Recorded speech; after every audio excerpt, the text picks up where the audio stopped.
1990 में एक आम मिडिल क्लास आदमी महीने का 5,000 रुपये कमाता था। उस 5,000 रुपये में से वो घर का खर्चा, बच्चों की स्कूल फीस और कुछ सेविंग्स भी कर लिया करता था। लेकिन आज 2025 में भले आपकी सैलरी 50,000 हो, उनसे 10 गुना ज्यादा। लेकिन खुद से एक सवाल पूछिए, क्या आपकी लाइफ उनसे 10 गुना बेहतर हो गई है? जवाब है नहीं। उल्टा आज घर खरीदना नामुमकिन सा हो गया है। सेविंग्स के नाम पर सिर्फ ईएमआई बची है, क्योंकि जितनी तेजी से आप पैसा कमा रहे हैं, उससे दोगुनी तेजी से वो पैसा अपनी वैल्यू लूज कर रहा है। ये कोई हादसा नहीं है, ये एक सरकार की पॉलिसी है। हम सभी पैसों के लिए काम करते हैं, लेकिन हम में से 99% लोग ये नहीं जानते कि पैसा काम कैसे करता है। Welcome to the first episode of decoding money. आज हम उस सिस्टम को समझेंगे जो चुपचाप आपको गरीब बना रहा है। हर जुर्म की एक शुरुआत होती है। हमारे केस में वो शुरुआत है 15 अगस्त 1971। इस तारीख से पहले पैसों में एक डिसिप्लिन था, एक रोक थी जो नेताओं के हाथ बांध कर रखती थी, और वो रोक थी सोना, गोल्ड। इंडिया हो या अमेरिका, अगर किसी सरकार को नोट छापना है तो उसे अपनी तिजोरी में उतना ही सोना रखना पड़ता था। आप हवा में पैसा नहीं बना सकते। लेकिन 1971 में अमेरिकन प्रेसिडेंट रिचर्ड निक्सन ने दुनिया बदल दी। उन्होंने टीवी पर आकर डॉलर का गोल्ड से रिश्ता तोड़ दिया। उस एक फैसले ने पैसे को एक सरकारी हुक्म बना दिया, जिसे हम फिएट करेंसी कहते हैं। अब सेंट्रल बैंक्स जितना चाहे उतना पैसा छाप सकते थे, उन्हें कोई रोकने वाला नहीं था। तो बड़ी बातें। पिछले 50 सालों में टेक्नोलॉजी और प्रोडक्शन ने नई ऊंचाइयां छुई हैं। हम पहले से कहीं ज्यादा वैल्यू क्रिएट कर रहे हैं, लेकिन आम आदमी की रियल इनकम, उसके मेहनत की असली कमाई, वो वहीं स्थिर हो गई है। तो वो सारा पैसा गया कहाँ? वो बह गया शेयर बाजार में, जमीनों में और सरकारी कर्जे चुकाने में। सोचिए, 1947 में $1 की कीमत 3 से 4 रुपए थी, आज 90 के पार है। यह गिरावट ही वो छुपा हुआ टैक्स है जो आप हर रोज भर रहे हैं। अब आप सोचेंगे कि अगर सरकार नोट छाप रही है तो मुझे नुकसान कैसे हो रहा है? मेरे पास तो जितना पैसा पहले था उतना अभी भी है। यहाँ एंट्री होती है कैंटेलॉन इफेक्ट की। हाँ, भारी शब्द है, चलिए कहानी से समझते हैं। इमेजिन कीजिए, सेंट्रल बैंक ने नए नोट छापे। अब ये पैसा सबसे पहले जाता है बड़े बैंक्स के पास, और बैंक्स इस नए पैसे को सस्ते लोन पर देते हैं बड़े कॉर्पोरेट्स या बिल्डर्स को। अब सोचिए, बिल्डर के पास अचानक 100 करोड़ का कैश आ जाता है। वो शहर के बाहर जाता है और वहां की सारी जमीनें खरीद लेता है, क्योंकि उसके पास कैश है तो वो मुंह मांगे दाम पर खरीद लेता है। अब जमीन का दाम बढ़ चुका है। अब यहाँ एंट्री होती है आपकी, आम आदमी की। आप अपनी सैलरी से बचत करके वहां घर खरीदने जाते हैं, और वहां जाकर आपको पता चलता है जो घर कल तक आपके बजट में था, आज उसका दाम दोगुना हो चुका है। ध्यान दीजिए, जमीन वही है, बस नया पैसा पहले बिल्डर के पास पहुंचा, इसलिए उसने सस्ते दामों पर वो जमीन खरीद ली, और वो पैसा जब तक आपके पास पहुंचा तब तक महंगाई बढ़ चुकी थी। यही वजह है कि शेयर्स और प्रॉपर्टी के दाम आसमान छू रहे हैं और आपकी सैलरी कछुए की चाल चल रही है। इसे हम के शेप रिकवरी कहते हैं, जहां पैसा एसेट्स के पीछे भागता है और सेविंग्स को उछलता हुआ निकल जाता है। अब अगर वेल्थ इरोजन इतना क्लियर है तो ये ऑफिशियल डाटा में क्यों नहीं दिखता?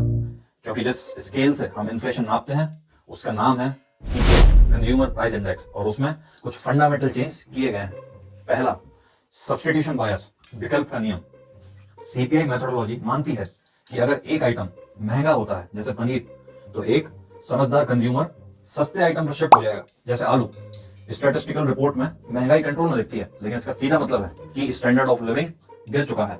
आपने मजबूरी में सस्ता चुना, लेकिन रिकॉर्ड कहता है कि सब ठीक है। सेकंड, हेडोनिक एडजस्टमेंट, क्वालिटी का तर्क। ये वो तरीका है जहां प्राइस इंक्रीज को क्वालिटी इंप्रूवमेंट बोलकर दिखाया जाता है। अगर नई कार की कीमत पिछले साल से ज्यादा है तो सरकार कहती है ये महंगाई नहीं है, इसमें सेफ्टी फीचर्स ज्यादा हैं। टेक्निकल तौर पर दाम नहीं बढ़ा, लेकिन आपकी जेब से पूरा पैसा गया। Third, asset exclusion, the blind spot. ये सबसे इंपॉर्टेंट पॉइंट है, क्योंकि CPI लिस्ट में रियल एस्टेट काउंट नहीं होता।